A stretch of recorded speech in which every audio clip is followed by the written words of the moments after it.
Ces 3 personnes ont quelque chose en commun. Oui, c'est leur voix et vous devez faire exactement la même chose pour votre entreprise. Vous devez avoir une voix reconnaissable. Dans une précédente vidéo, je vous ai partagé 3 conseils pour avoir une image de marque beaucoup plus fun et par extension beaucoup plus humaine. Et aujourd'hui, dans cette vidéo, on rentre encore plus dans le détail pour que vous développiez votre voix pour qu'elle soit vraiment reconnaissable et par extension, en tout cas, c'est notre domaine, pour qu'elle soit beaucoup plus fun, pour qu'elle soit beaucoup plus drôle.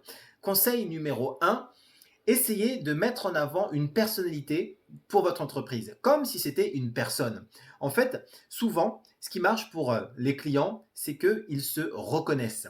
Ils voient que derrière une entreprise, il y a un humain. Donc, vous avez votre entreprise non plus comme une entité, mais comme une personne. Et dans ce cas-là, posez-vous la question, quel est son caractère? Quelles sont ses qualités? Quels sont ses défauts? Elle est drôle, elle est fun, ok, mais encore, est-ce qu'elle préfère le fun à l'anglaise, un peu discret ou des choses vraiment parodiques? Est-ce qu'elle va en faire beaucoup ou justement elle va en faire un tout petit peu? Est-ce qu'elle est dans la parodie? Est-ce qu'elle est dans l'humour un peu intellectuel, etc.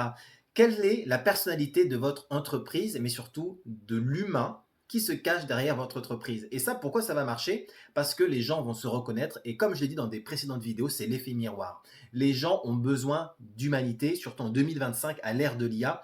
Ils en ont marre, ils sont fatigués des entreprises énormes où il n'y a plus d'humains. Si vous arrivez à créer une humanité dans votre entreprise à travers un caractère très spécifique, vous allez gagner. Conseil numéro 2, c'est créer des vocabulaires, créer des mots, des références, des expressions qui viennent tout droit de chez vous.